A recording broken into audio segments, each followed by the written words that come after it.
इतना तो आप मानते हैं कि जब आप चुनाव लड़ रहे थे उस वक्त इन तमाम चीजों को लेकर रविंद्र ने या आप सबने विधानसभा के अंदर या लोकसभा के अंदर इस मुद्दे को और ज्यादा प्रमुखता से उठाया था, उसी की वजह से ये ज्यादा हाईलाइट हुआ। क्योंकि इससे पहले भी आप देखिए, ऐसा नहीं, अमीन खान साहब ने भी उठाया होगा, मनविंदर सिंह ने भी उठाया होगा, तमाम लोगों ने उठाया होगा। ये हर बार उठाया, इस बार विधानसभा में तो रविंद्र ने उठाया, ये तो आप मानो इस बात को। देखिए मेरी बात सुनो। हाँ, ये सारे जो फोटो आपके सामने हैं कई वर्षों पुराने हैं। कई लेटर है मंत्रियों से, उन लेटरों का आदान प्रदान हुई, अपने आप में प्रमाण है कि ये कोई 2-5 महीने का संघर्ष नहीं है, ये वर्षों पुराना संघर्ष है। अब आज कोई भी कह दे कि ये मैंने किया है तो ये अपने आप में बड़े साक्ष्य है कि क्रेडिट लेने की होड़ मच गई। क्रेडिट नहीं है, ये जो ओरिजिनलिटी है मैंने आपके सामने पेश की है। इसको देख करके आप खुद कह सकते हैं कि किसने क्या किया है। अब क्या आगे, ये तो एक मामूली सी राहत है। मैं यही कह रहा हूं कि कोई नेता कह रहा है मैंने किया है, अब करके दिखा दे, करके दिखा दे। ये सरकारें ही करती है। जो संगठन है सीमा जन कल्याण समिति, उसके प्रचारक और इस बॉर्डर पर जनता की क्या समस्या है। नमस्कार साथियों, मैं आपका साथी दिनेश बोरा। पिछले 4-5 दिनों से आप देख रहे होंगे कि डीएनपी जो इलाका है बाड़मेर और जैसलमेर के सैकड़ों की तादाद में गांव है और हजारों की तादाद में वहां के लोग हैं, आजादी के बाद में अभी तक संघर्ष कर रहे हैं। उसी इलाके के अंदर कुछ राहत मिली है, वहां पर राहत मिली है, वहां पर रोड्स को लेकर राहत मिली, एक बड़ा प्रोजेक्ट सैंक्शन हुआ है और कुछ मोबाइल टावर सैंक्शन हुए। और उसके बाद में जब से ये ऑर्डर आया है उसके बाद में क्रेडिट लेने की होड़ मची हुई है। मैं इसलिए कह रहा हूं क्योंकि आप देखिए, जब ये ऑर्डर आया तो बहुत सारे जो लोग थे वो बीजेपी के कार्यकर्ता वो कह रहे थे कि साहब के ये केंद्रीय मंत्री गजेंद्र सिंह शेखावत ने करवाया, बीजेपी का एक लंबा संघर्ष है।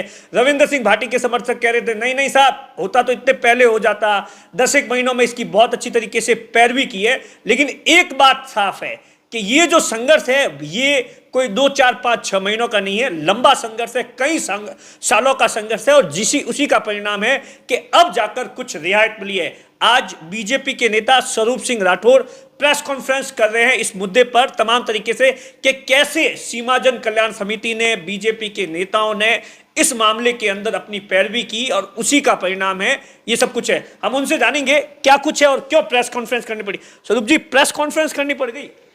देखिए, ये जनहित से जुड़ी हुई बड़ी समस्या है। बॉर्डर बाड़मेर और जैसलमेर जिले के बॉर्डर की जनता कई सालों से मूलभूत सुविधाओं से वंचित है। न सड़क बनने पा रही है, न कोई कनेक्टिविटी टावर की है, न बिजली का कनेक्शन मिलता है, न जमीन कोई खरीद सकता, न कोई बेच सकता। इतनी सारी जो समस्याएं थी, हम जब बॉर्डर पर जाते हैं लोग कहते हैं किस तरह का लोकतंत्र।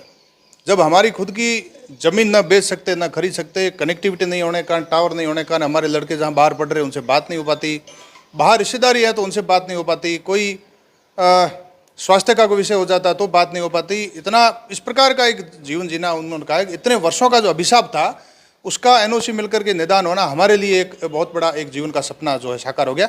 एक अपने आप में बहुत बड़ी समस्या थी जिसका दिवाली से पहले उनके लिए तो दिवाली, हाँ उनके लिए बड़ी दिवाली है। देखिए, ये बॉर्डर पर हम समझ सकते हैं कि 136 किलोमीटर लंबी 2016-17 में रोड स्वीकृत हुई भारतमाला की।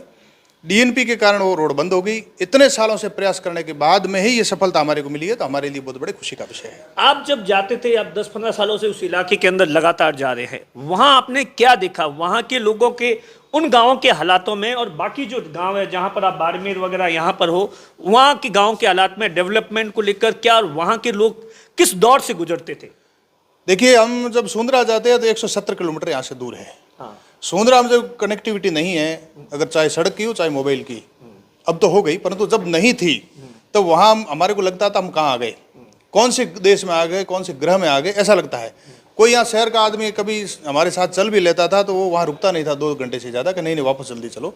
तो वहाँ के लोगों ने पीढ़ियाँ गुजारी, आप समझ सकते हो कैसे उन्होंने गुजारी। मोबाइल, अरे टीवी मोबाइल तो छोड़िए, सड़क भी छोड़िए। उनका ये कहना है कि हम जब सड़क ही नहीं तो आवाज आए कैसे, कितने किलोमीटर दूर गडरा रोड है मुनाबा, वहां जाकर के चढ़ना पड़ता था और ऊंटों से आते थे। इतनी बड़ी समस्या थी। और जब ये भारतमाला सड़क बन गई, केंद्र की योजना से बनी है, और उसके बीच में जब ये सड़क 136 किलोमीटर की सड़क जब छूट गई, आप कल्पना करिए कि खूड़ी में इतना बड़ा पर्यटन है, रोहिणी के दौरों में प्रदेश और केंद्र सरकार पर्यटन के लिए प्रयासरत है, कच्छ के ऋण के लिए प्रयासरत है, इधर केराडू के इस प्राचीन मंदिर के इस पर्यटन के लिए प्रयासरत है। इस सड़क के कारण टूरिस्ट आ नहीं पा रहे थे और बहुत सारी जो समस्या थी उसका समाधान लंबे संघर्ष के बाद अभी जाकर के हुआ। ये चित्र अपने आप में, ये जो फोटो, ये खबर, ये बहुत प्रकार के जो लेटर अपने आप में प्रमाण है कि सीमा जन कल्याण समिति के बैनर तले उनके प्रयास से सीमा जन कल्याण समिति ने मिशन डीएनपी ऐसा मिशन लेकर के भारतीय जनता पार्टी के कार्यकर्ताओं के साथ लिया। अभी डबल इंजन की सरकार है, केंद्रीय मंत्रियों से बार बार जो मिले वो चाहे तो सर डबल इंजन की सरकार कोई अभी थोड़ी ना, इससे पहले भी आप देखिए 2014 के अंदर मोदी जी की सरकार थी, ये पूरा का पूरा जो इशू था ये सेंट्रल से जुड़ा हुआ था ना। देखिए बहुत जटिल विषय है और सेंसिटिव दिक्कत विषय क्या आ रही थी, थोड़ा ये दिक्कत आ रही थी कि वन्य संरक्षण अधिनियम के तहत ये जमीन आरक्षित है, तो सेंसिटिव मैटर है। तो यहाँ एक भी कोई गोडाउन का बच्चा हो, एक भी कोई जीव जंतु हो, उसको कोई जनहानि नहीं हो, उसके कोई क्षति नहीं हो, इस कारण एक कड़ा कानून है। जब हम भूपेंद्र जी यादव के मंत्रालय में 2021 में जब बैठे थे, गजेंद्र सिंह जी शेखावत, भूपेंद्र यादव के बारे में तो मुझे ये भी बताया कि जब वो 2014 के अंदर यहाँ के प्रभारी थे तो उन तमाम चीजों को वहीं से स्टार्टिंग हुई। बिल्कुल वहीं से स्टार्ट हुई। जब हम गए उनके कार्यालय में, गजेंद्र सिंह जी, कैलाश जी, हम सब गए, सीमा जन कल्याण समिति के आदरणीय नीम सिंह जी के नेतृत्व हम जब गए तो उन्होंने कहा मुझे तो पहले से पता, जब मैं वहाँ आया था तभी समस्या थी, वो जस की तस है तो फिर हम कुछ करते हैं। फिर उन्होंने सेक्रेटरी को बुलाया, जटिलताओं को लेकर के क्या समाधान हो सकता है उन्होंने चर्चा की। फिर उन्होंने सर्वे टीम भी भेजी, हम भी गए, 2-3 दिन सर्वे टीम यहाँ आई। उसके बाद में उन्होंने एक सर्वे करके इसका कैसे समस्या का समाधान किया जाए। फिर दिक्कत ये आई कि जो सर्वे कंपनी है उसके लिए कोई बजट जुटाना था, बजट नहीं था। फिर NHAI ने जो एक बनाया, ड्राफ्टिंग बनाया, उस ड्राफ्टिंग पे DNP ने मना कर दिया। इस हिसाब से तो हम सहमत नहीं होंगे, क्योंकि हर 2 किलोमीटर पर ब्रिज है, आप देखेंगे उनकी जो ड्राइंग है अलग प्रकार की बनी है। जब सहमति दे दी उन्होंने कि आप जैसा कहेंगे, तो उसके लिए बजट भी बढ़ गया। फिर बजट भी सरकार ने NHAI को एक्स्ट्रा दिलाया। तो कुल मिलाकर के सीमा जन कल्याण समिति ने और केंद्रीय मंत्रियों से, उनके सहयोग से जो ये वास्तव में किया है, अपने आप में बड़ा ऐतिहासिक कार्य है। अच्छा, अब क्या रियायत होने से क्या वहाँ के इलाके के लोगों को फायदा होगा मोबाइल टावर को लेकर, और खास तौर से क्योंकि दोहरे तो हमारे यहाँ भी वैसे ही है, जैसलमेर में भी वैसे ही है, तो अब थोड़ी बहुत राहत होगी। देखिए पर्यटन जो खूड़ी सम उधर जो बाहर के पर्यटक आते हैं वो रोहड़ी तक आ सकते हैं, वो ऊनाबा तक आ सकते हैं, वो बाखासर तक जा सकते हैं, लेकिन 136 किलोमीटर का बीच में जो भाग था वो नहीं होने की वजह से रोड टूटी फूटी, इस कारण यहाँ कोई कनेक्टिविटी नहीं होने के कारण यहाँ कोई पर्यटक नहीं आ रहा। प्लस मोबाइल के टावरों के नहीं होने के कारण कनेक्टिविटी है नहीं। आप कहीं गांव में जाओगे, चले जाओ, आप इधर खबडाला चले जाओ, रतरेडी चले जाओ, आप उधर बीजावल चले जाओ, वहाँ टावर नहीं होने के कारण आप खुद जानेंगे कि वास्तव में ये समस्या है क्या। तो लोगों में वास्तव में एक ऐसे उनको लगता था कि हम अलग प्रकार के कहीं संसार में जी रहे।